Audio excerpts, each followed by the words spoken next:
తెలంగాణ రాష్ట్ర అధికారిక చిహ్నంలో కాకతీయ తోరణాన్ని తొలగిస్తామన్న ప్రభుత్వ నిర్ణయంపై ఆందోళనలు కొనసాగుతున్నాయి. హనుమకొండ జిల్లా కాకతీయ యూనివర్సిటీలో బీఆర్ఎస్వీ ఆధ్వర్యంలో రేవంత్ రెడ్డి దిష్టిబొమ్మ దహనం చేశారు.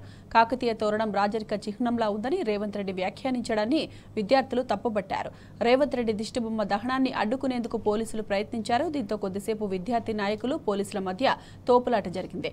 ఆందోళన చేస్తున్న పలువురు విద్యార్థులను పోలీసులు అదుపులోకి తీసుకున్నారు. మరోవైపు రేవంత్ రెడ్డి తన నిర్ణయాన్ని వెనక్కి తీసుకునే వరకు పోరాటం ఆపమని బీఆర్ఎస్వీ విద్యార్థులు తేల్చి చెప్పారు.